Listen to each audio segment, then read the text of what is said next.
जय श्री राम दोस्तों, आप सभी का स्वागत है हमारे वृंदावन धाम 124 में यूट्यूब चैनल में। आप सभी का स्वागत है, आप अभिनंदन है। मैं आपसे हाथ जोड़ के विनय पूर्वक निवेदन करता हूँ मेरे चैनल को सब्सक्राइब करें, फॉलो करें और वीडियो अच्छे लगे तो चैनल को भवानी भय अनेक धीर मुनि ज्ञानी। हे भवानी, यहाँ पर दर्शन करिए। अभी पार्वती जी भवानी नहीं हुई है सरकार, अभी वो पार्वती है, शैलजा है, उमा है, भवानी नहीं है। भवानी कब होंगी? जब भव यानी भगवान शिव की अर्धांगिनी बनेंगी, तब भवानी होंगी। लेकिन यहां आकाशवाणी ने क्या कहा? असतप काहु न कीन्हा भवानी। हे पार्वती जी, हम आपको भवानी कह रहे हैं, अर्थात आपकी जो मनोकामना है वो पूर्ण होती है। आप बहुत शीघ्र भव की भवानी बनेंगी, ये हमारा आपको आशीर्वाद है। इधर जब से मां सती का शरीर त्याग शांत हुआ, भगवान शंकर को वैराग्य आ गया। कैलाश से निकले, कहीं कथा होती, श्रवण करते, भगत मिलते, सुनाते। शंकर जी के नियम प्रेम को देखकर एक दिन राम जी प्रकट हो गए। प्रगटे राम कृतज्ञ कृपाला। और दर्शन करिए, राम जी ने प्रकट होकर पार्वती मैया के जन्म की कथा विस्तार पूर्वक शंकर जी को सुनाई। किसने सुनाई? राम जी ने। जब राम जी पार्वती जी की कथा सुना रहे थे, तब शंकर जी मन ही मन सोच रहे हैं, धन्य है प्रभु आप, जिन पार्वती ने पिछले जन्म में आपकी कथा नहीं सुनी, उन्हीं पार्वती की कथा आप इतने प्रेम से सुना रहे हैं। जब कथा पूरी हो गई तो राम जी ने पूछा, कहिए बाबा कथा कैसी रही? शंकर जी बोले, इतना दिव्य कथावाचक जब कथा सुनाएगा तो कथा अपने आप दिव्य हो जाएगी। अद्भुत। राम जी बोले, इतनी अच्छी मैंने आपको कथा सुनाई, दक्षिणा कुछ नहीं देंगे हमको? शंकर जी ने कहा, जो आ गया प्रभु। तो राम जी ने कहा, मेरी यही दक्षिणा है, जाय विवाह शैलजहि यह मोहि मांगे। आप जाकर पार्वती जी से विवाह करिए। शंकर जी ने कहा, प्रभु आप जो कह रहे हैं उचित नहीं है, परंतु माता पिता सदगुरु और स्वामी के वचन पर उचित अनुचित का विचार नहीं करना चाहिए, उसका पालन करना चाहिए। इसलिए हे नाथ, आज्ञा सिर पर नाथ तुम्हारी, आपकी आज्ञा सिरोधारी है। राम जी अंतर्ध्यान होकर गए। शंकर जी ने मन में विचार किया कि इन पार्वती ने पिछले जन्म में मेरे भगवान की परीक्षा ली थी, अब इस जन्म में जब तक मैं इनकी परीक्षा नहीं लूंगा मैं विवाह नहीं करूंगा। तो शंकर जी ने सप्तऋषियों को बुलाकर पार्वती जी की निष्ठा का परीक्षण करने के लिए भेजा। और यहां दर्शन करिए, क्रम से मुनि पहुंचे तो मां से पूछते हैं, कहिए किस लिए आप तपस्या कर रही हैं भवानी जी? कही अबराधौ का तुम चाहू, हम सन सत्य मरम किन कहू, सत्य सत्य बताइए। मां ने कहा, देखिए ना, मैं असंभव को संभव करना चाहती हूं, पानी के ऊपर दीवार खड़ा करना चाहती हूं। मुनि पूछे कैसे? पार्वती जी बोली, मैं अपने गुरुदेव नारद जी की बात मान करके शंकर जी को पति के रूप में प्राप्त करना चाहती हूं। मुनियों ने पहला प्रहार नारद जी पर मारा, गुरु जी पर। बोले क्या बोली? नारद जी की बात मानकर आप घर बसाना चाहती हैं? आपको पता ही नहीं, नारद जी की बात जिसने मानी उसका घर बसा नहीं, घर उजड़ गया। और आप उनकी बात मानकर शंकर जी को पति के रूप में चाहती हैं। नारद जी की बुराई किया मुनियों ने, मैया कुछ नहीं बोली। अब मुनि लोग पार्वती जी के पिताजी पर प्रहार किए।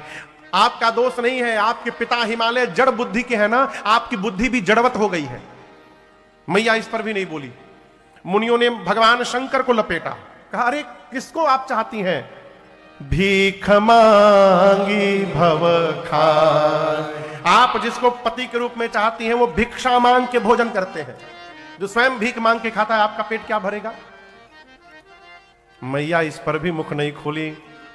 मुनियों ने अब विकल्प ला कर दिया, हम आपके लिए बहुत सुंदर एक रिश्ता लेकर आए हैं, उनमें कोई दोष नहीं है। दूषण रहित सकल गुण राशि, श्रीपतिपुर वैकुंठ निवास। कहिए वैकुंठाधिपति भगवान श्री हरि से आपका विवाह करा दे, उनमें कोई दोष नहीं है। अब मां ने अपना मुख खोला। मां बोली, देखिए आप लोग कह रहे हैं कि गुरुजी मेरे नारद जी की बात मानूंगी तो मेरा घर उजड़ जाएगा, आप लोग बोले हैं। अब मैं बोल रही हूं, मेरा घर उजड़े चाहे बसे, मैं अपने गुरु जी की आज्ञा की अवहेलना करने वाली नहीं हूं, गुरु आज्ञा का त्याग नहीं कर सकती। और दूसरी बात, शंकर जी में महादेव अवगुण भवन, मानती हूं विष्णु सकल गुण धाम, लेकिन हम एक बात कहें, लगन इनसे हम लगा बैठे, जो होगा देखा जाएगा। लगन इनसे लगा बैठे, जो होगा देखा जाएगा। लगन इनसे लगा बैठे, जो होगा देखा जाएगा।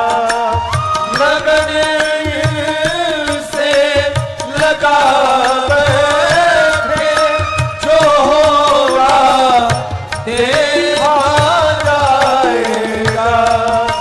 जो होगा देखा जाएगा। इन्हें अपना, इन्हें अपना, इन्हें अपना बना बैठे, जो होगा देखा जाएगा। इन्हें अपना बना बैठे, जो होगा देखा जाएगा।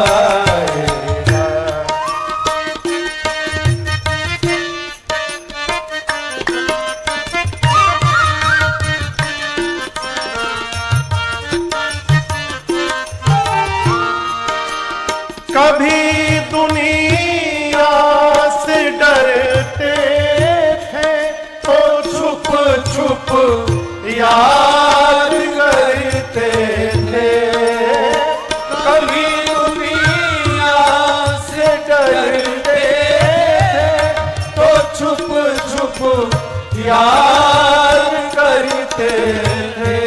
तो छुप छुप याद करते थे। अब शर्म हम बेच खा बैठे, शर्म हम बेच खा बैठे, जो होगा देखा जाएगा। शर्म हम बेच खा बैठे, जो होगा देखा जाएगा।